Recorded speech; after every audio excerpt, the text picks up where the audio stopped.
I'm loving this old vlogging malarkey at the minute. So I've just finished at Pure Gym in Bayswater and I'm on my way to a chiropractor session. Hopefully I can film it for you. I've been seeing this guy for, God, we'll have to ask him in a minute. It must be a couple of years, but he's absolutely excellent. He's not only a chiropractor, he also gives me good information on how to exercise and build muscle up in order to sort of correct the stuff that he does with me from a chiropractor position. I'll get him to, I'll get him to give you a little bit more information, but it's at Lucerne Clinic. He is absolutely excellent.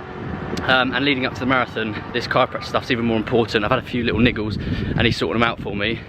So, yeah, little walk from Bayswater to Notting Hill. Next thing, you'll see me in the clinic. This clinic's actually in such a nice little location, look. Little cobbled streets, little backyard ting, and here we are. Lucerne Clinic. Let's go see Dr. Bob, shall we?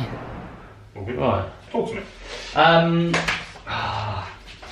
My right shoulder's hurt a little bit now, and I was going to lie to you and pretend that I didn't know what I did, but I was doing roly-poly and I felt something click. Okay. It's actually got better, but it's just a bit clunky. Fine. Clunk, and then it felt uncomfortable. But it didn't hurt at the start. I was like, I felt the clunk. Okay. And then I've just been doing my upside down kettlebell overhead press, and just doing that feels a bit clunky, but it has got better. Okay. It's 2 weeks ago? How long ago? No, so this was literally about 3 days ago. Oh, fine, so it's proper fresh. So that one. The neck's feeling okay. Again, it feels good for a couple of days after I come in here. Yeah. And then it just goes back a bit, but it could be me doing something. Yeah, obviously the biggest danger with you is the head down positioning for the phone, right? That's the killer, that's the thing that absolutely gets it. Look to the right, look to the left. Look straight ahead, bring your left ear to your left shoulder. And your right ear to your right shoulder. Okay, look straight ahead. Lean forward and touch the toes. And then come back up. Okay. Both hands straight up into the air. Any pinchiness on that left side or the right? I don't actually think it is pinching. Not too much. Pretty comfortable. I don't know if I've just got used to that side. Yeah, what was in like it's just normal. It just feels like there's a lack of range of mobility. But don't jam that up though, yeah? Just because that upper section when you're just compressing that tendon, it's not good. Oh, I think the most important thing to is I had a scan. On me? On the left shoulder. Oh, okay. So Simon from We 11 invited me in. Okay. In fact, he's really good actually. Ultrasound, you mean? Ultrasound, yeah. Perfect. Okay. There's nothing wrong with the rotator cuff. Yeah. I haven't dislocated it. Yeah. He thinks there might be something wrong. Well, you will know better than me. Just so the ball and socket. Yeah, what's the thing? That's it. The labrum. Okay. Something towards the top of it. Yeah. He thinks there might be something in there, but obviously without an MRI. Yeah. Impossible to So that's interesting then. So if there's definitely an absence of any tendinopathy on the rotator cuff, it's most likely that's labral impingement. Yeah. Okay, for sure. So you definitely don't want to be shoving that into that extreme position at all. Okay, because when you get that catching, you're getting basically the rotator cuff, you're getting that moving up, and then it's just going bing, bing, bing like that, and it's not something you want to be doing on a regular basis. So be careful with that. Okay, and it's the trouble is, right, if you scan that, if you would scan 100 people, you'd find wear and tear in a labrum on 20. You know, and the trouble is that it's mildly symptomatic, but is it stopping you from training fully? Yes. Is it stopping you from training enough? Probably not. Like it's not worth going in there and intervening with a surgery because that's 3 to 6 months out. You know, just to tidy something up. So see how it goes. It seems like it's fading in the right direction anyway. Yeah. And then if it doesn't change in the next quarter, we can talk about scanning it. But it seems at the moment I'm pretty content with that range. You can get up to 98% of it, and then it just pinches right at the top. Yeah. So leave it alone. So I've got my other scan with the MSK, the NHS one, next week. But that's the MRI of the shoulder. No, that's the ultrasound and looking at my neck. So I guess I have to do the ultrasound first and then push for an MRI. Yeah, well, they're not going to learn anything from an ultrasound of your neck. No. That's the thing. So yeah, I mean that's definitely, if you want, next steps are MRI neck and shoulder. Yeah. Okay, that's for sure. If you can push for. I might just pay for it. I'll see what they say on Wednesday. If you want for 200 quid, mate. This is, you know, it's no hassle to get that sorted for. It'll be per region. You know, you can only get It'll be 400 if you want it both done. Well, But it's quite a point where I'm nearly earning again. So. almost back in the game. Yeah. So don't worry, these are times where you can start considering these things. Just opening up your jaw, please. And then closing. And then opening. And then closing.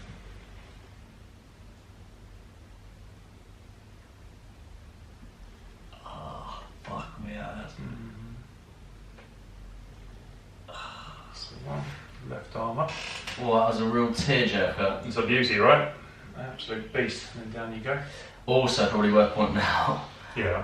I haven't run until 2 days ago This one. since I last saw you because I hurt my Achilles, and it was definitely due to trainer choice. Okay. So I finally found a trainer that was good. Okay. The Nike free run fly nets. Okay, not Vaporflies. No, not the vapor flies. Okay. But no, we were talking about having a really thin sole, weren't we, like close to barefoot or whatever. Yeah. Couldn't find the trainer. Okay. Went to an outlet in Portsmouth and they had them, laceless ones. And I thought, oh, that'd be alright. Yeah, it doesn't quite hug it enough. No. No. So, Damn. yeah, I've got some new ones on the way. Okay. Did run on Monday, I did 15k. Yeah. And it felt fine. Yeah. But it's weird, like I can feel it a little tiny bit today, but it seems like the pain isn't localised, it kind of moves from one side of my foot to the other. Transfer up and around. Yeah. Okay, no worries. So we'll check it and see, but it's unlikely there's going to be a genuine tendinopathy on there, but it will just be the sort of the embryonic signs of it. That's why it's shifting around a bit. So I'll check it and show you how to strip it out yourself. It's really simple to do. Just roll this into here, please.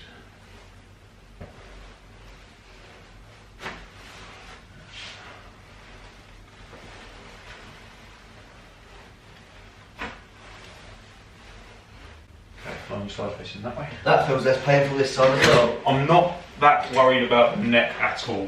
Like obviously the shoulder I want to keep an eye on, but I feel the neck is changing consistently with you looking after it, and I feel like once you're back in work as well, you're going to be more sort of, you're wandering around the studio doing stuff. It's not so dominant on the phone. Yeah. I feel like that'll be a big shift in your Oh day-to-day mate, practice. even just doing, so the studio's functioning but it's not open yet. My screen time's gone down like 45% or something. That's exactly my point, yeah. So like that's what I'm looking for, is that shift in your day-to-day, or your activities of daily living, as we technically call them. And then right shoulder, what do you think I've done something? I'll check in a second. I've got to test it first, but it sounds like you just tweaked it. There's nothing. Doesn't sound like there's anything. I'm a fucking idiot. You're a fan. Figure self-sabotage. It's a weird one though, because I don't know, like, what do you do? Just wake up at 29 and you need to warm up to do everything nowadays? Like, yeah, it's just weird being able to do stuff naturally, isn't it? Normally, and then all of a sudden, yeah, it's exactly that. After 25, it's a slow decay into this kind of like, your body just needs a bit of prep time. Honestly, man, changing direction, changing speed. But once you get to 30, you just have to really think about it if you're going to do it. And the problem is you have to vary. Like at the moment, you're trying to specifically train for a marathon. Yeah. And like you're sacrificing other tissues for that reason, It's just so frustrating because I feel the fittest I ever have. Like, in terms of cardio. I did 13k in 54 minutes this week. But then equally, like you say, you're not rolling poly fit. Yeah. Like I'm telling you, like I went trampolining, like, and I was like, boom! All of a sudden my hip went, and it was like, what happens? It's just on 36. That's all it is, So then I'm pretty heavy. I'm like 80 kilos. You're not exactly classic runner's frame, are you? Well, I guess the roly poly is more like. Oh, for the shoulder side of things. 80 kilos not going through my shoulder is probably not a wise idea without warming up. Yeah, for sure. It wouldn't be the warm up. It might a little bit of the warm up, but it's more to do with the fact that you just put it into a position it wasn't comfortable in, and then loaded it. Yeah. It's a pretty unusual position. That's a big one here, mate. I feel like trap shots for life. Jesus. I haven't even been doing any. I know you haven't been. Feel like you. Gold. Right, have a seat, face the mirror. But I am feeling strong at the minute. Let's just flip that up. Just do the that one? flexion one. I hate these mirrors, make me look fat. I think you glory hunter. No one's going to give me likes on a fat belly. Straight up, push up. Okay, thumb down, out to the side like that, push upwards, and then out to there, push upwards. Okay, into the middle like this, bend elbow, push outwards, push inwards, push outwards with the elbow. Good, push downwards. Good. Nothing major in there, mate. No. You'd know about it if there was something serious that happened. You'd be jumping off the bench, then when a strength test, all that.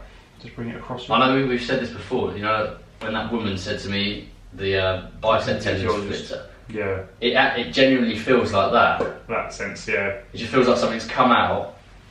There we go. Yeah, but if you palm up, face up that way, push up as hard as you can.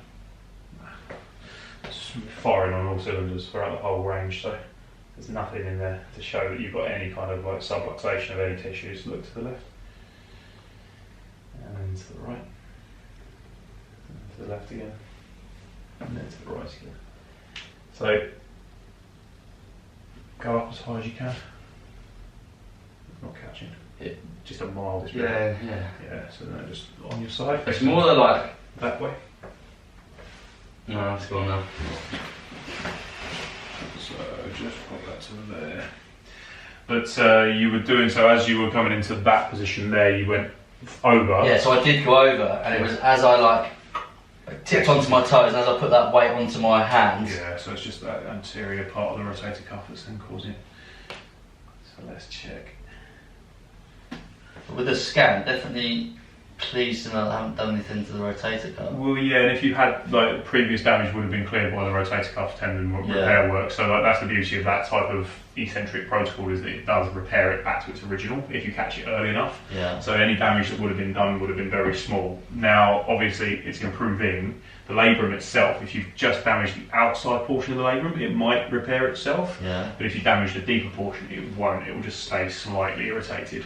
Yeah. So we're just going to monitor it. Like I say, there's no intervention at the moment. You don't want to be putting a steroid injection into that thing unless you really need one, you know. Yeah. And that's the next step that you would go to.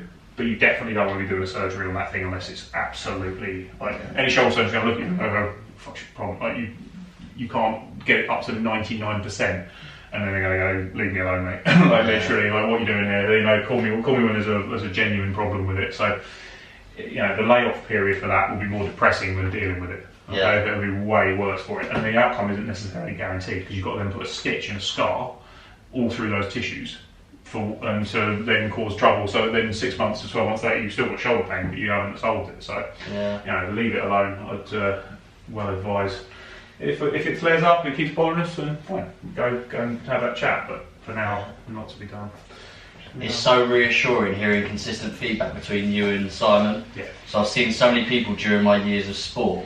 Where you say like one thing one way, one thing another, and you're like, oh. Everything's consistent between you two guys. Yeah. That's good. I'm pleased to hear that because it then reassures you that like there's a common consensus on it, and it's not just opinion, you know. Well, and he never had a bad word to say about chiropractors, and a lot of physios do. He said a lot of people will badmouth them, and I explained that you don't just crack me into place. You give me rehabilitation stuff, and I'm doing the strength work in order to put those corrections in place. Yeah. Exactly, and he sounds like he's got a balanced view on things. Sometimes, well, so I'm chuffed that you're getting co-managed. You know, like it's all good. I've got no qualms with anything of that nature. You know, it's all good to get lots of nice little, and it all had things that I necessarily don't think through or verbalise it in a different way, and it explains it's only healthy to have that. You know, it really is. Well, I think even with my knowledge as well, you just expect physios to know everything, but he passes people onto PTs, and PTs pass people onto physios, and then chiropractors. It's just good that it's exactly that. It's that co-manage, and I definitely get feedback from the PTs that I send people to in my other place, where they come back and they go, "Oh yeah, in this pattern they can't do this," but I don't stress test them to the level they do. Yeah. You know what I mean? Like I'm not getting them into a deep squat on repeat till fatigue in here. Like I'm too busy trying to fix their pain. Yeah. So like you push them to a boundary where they're uncomfortable and see what their compensation is later in that set. You know, they can do that. I can't. You know, and that's the difference. So it's valuable. It really is. Just take that forward. Oh fuck. And then bring it up and around. Oh, it's disgusting. All kinds. Oh. Mate, I'm getting excited about you getting into this studio. That's going to be fun for you, man. Oh, why does that hurt? Because my chest is so big. Yeah, exactly. So dense. Basically just a unit. Fuck me, that hurts. That's the one. Oh. On your belly, face down. I've cried twice in this session. Well, it keeps giving, doesn't it? Do that again. Jeez. Wow. People outside are going to be wondering. What the hell? Am I on my back? On your belly. Yeah, no, I'm excited to get in, to be fair. Yeah, just start building some consistency with your routines and just obviously just energising that place as well.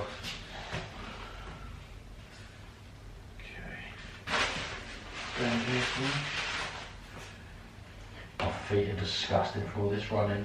I'm actually embarrassed to go for a pedicure because they're so rank. When you're like apologising before you get in there, just saying like, actually, do you know what? I'm like, I'll pay you double because I know they're absolutely rank. Sort of like a danger fee. With a safety word. I just tend to get blisters after every run in different places consistently. Just depends on where you're avoiding last time, right? Yeah. Take a nice breath in and breath out. Okay, again. One more. Good stuff. Use your side face the mirror. Like that, moving up. Oh, don't like this one either. Steve that as it is, mate, just for now.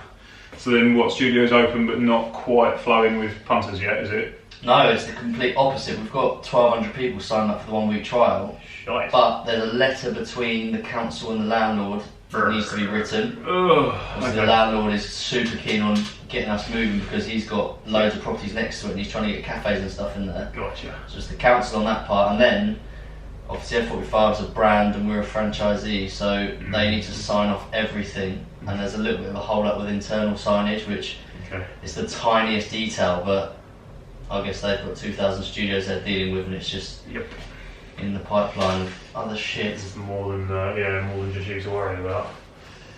Which seems unfair because it should all just be about me. So yeah, this is the problem, right? No one's thinking about you here, Dave. What the fuck is wrong with these people? Bring this under, give it a hug. I'm confident we'll be open in the next week or so. Yeah, and then obviously once the flood it gets going, it'll snowball. Yeah. You can't. I mean, even if you have a 50% fall off rate from that, that's insane. I don't want to be. Ridiculous. Yeah. There's obviously a market for it. Also. Yeah, mate, that'd be cool. And then, like, a team of people you put together a... So we've got 5 trainers at the minute. I need a couple more, but until it's open, it's hard. Gospel Oak. Gospel Oak. It's such a good location. Yeah, what, in terms of like convenience from the tube or It's whatever? next to Gospel Oak. Okay. And 8 minutes walk to Kentish Town. All of that sort of like... And it's just a pretty affluent area. Posh crowd up the hill. Yeah, this is it. Yeah, but then right in a commuter belt, so you're basically Northern Line, like, you know, people are coming after work, before work, like really happily, not it's on the way home. Oh, it's juicy, isn't it? I'm actually getting a lot of tightness in my left hip flexor, and I can feel that. That's the top of it. Yeah. Stop showing off in front of the camera. This is it, right? Yeah, exactly. This is just making you wince. And down. So what is that? Psoas. Yeah, top of it. Because it just fans up and goes into the front of your spine. So, yeah, definitely needs a little bit of TLC. I'll show you that one where you can get the kettlebell and put the ball on there and then smash it down. So if you get a ball on your back, then you stick that in there like that, and then you're going to get, if you just grab a heavy weight, a dumbbell or whatever, just stick it in there and just bring that up and down like that. Okay. So it goes on there like that, and then you'll effectively just bring that foot up and down. Oh. Yeah. And what's actually going on there? It's just where you're locking up through that left chain. It often will have a dominant side, so that'll be your lead foot for a lot of your movements. If you were to do a high jump or something, you would lead off your left foot probably. So we all have a right side that we favour with our hands, and then we'll have a side we favour with our feet. So you'll tend to build in some asymmetries between the two sides. That's really weird because my right foot is my dominant or strong side. Because I've had 2 arthroscopies, I think I'm stronger in the other side. Yeah, so that's now become learn to love that one. Yeah, goofy. exactly. Drop it back. Yeah, that's exactly it. but that's your kicking foot, right? Yeah. Which means that's your stance foot. So that's the one that you're confident standing on, so it's your stable one. So like that's the thing, is most people think I'm right footed, but it's actually your left foot that's doing all the work, because you're right foot, so Makes sense. yeah, so that's where it sort of flips a bit. So is that just a case of releasing that regularly, managing the fact the arthroscopy is then pushing you over that way, for sure. It's so interesting coming in and like finding all this stuff out. It's because so one of the things that we always like try and get to with people is like the chronology of things, like the timelines. Like if you look back, so the biggest predictor for a new injury is an old injury. So if you've got an old injury knocking around, you'll find that then that will be the compensation pattern that will then take you into a new injury. Yeah. And that's the biggest thing. It's like, where did it all begin? Like what happened back before that? Yeah. And if there's nothing, which is never the case, but like you always then look at what people are doing day to day. It's like, what abuse are you giving yourself? So what is the soleus? Muscle in your stomach? Yes, so it connects on from your first, second and third lumbar vertebrae, front on the side, and then it runs down into the inside of your hip. So it runs basically from here down into here, right, and it brings your hip up and then slightly into internal rotation as well. So it's the main power muscle. And it just literally needs releasing with that ball. Yeah, have a seat facing that way for me. Yeah, if you get in there with a ball, you'll feel like that will then open up your posture that much nicer. Anything to do to strengthen it, or is it literally just a release? Strong enough. The thing is, in runners, it gets quite dominant. Just drop that down, and then that's all good. All clear, mate. Nice. No, there's nothing you need to do to worry about strengthening it wise, just stretching it out, doing like a nice sort of lunge stretch. Yeah. You can bring that up, you can slightly externally rotate the ankle and then go around like that, or you can just do a simple warrior type stretch like that, just to bring that open. Awesome. That'll do a job. And then what was for my ankle you said, the release for that? So then with that, go on your front and just check it's not something else. Just make sure there's no bones still in it. It was on the left one, yeah? Right one. So. My calves are so tight. You've been feeling it radiating all the way over and all the way under? Yeah. Yeah. So you can feel up here, there's that kind of gristliness. Yeah. There. Up and down your toes.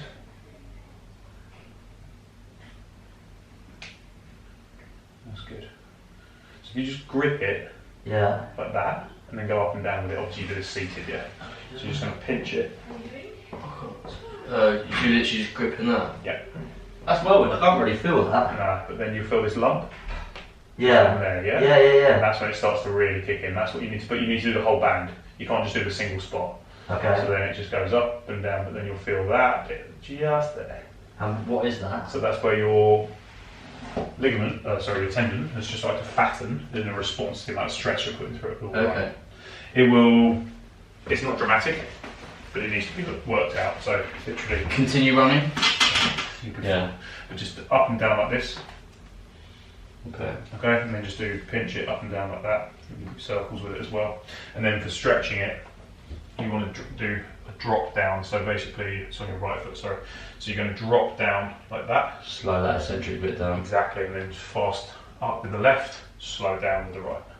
That's it. Awesome. All good, mate. Every day's a school day with you, Bob. Isn't it just?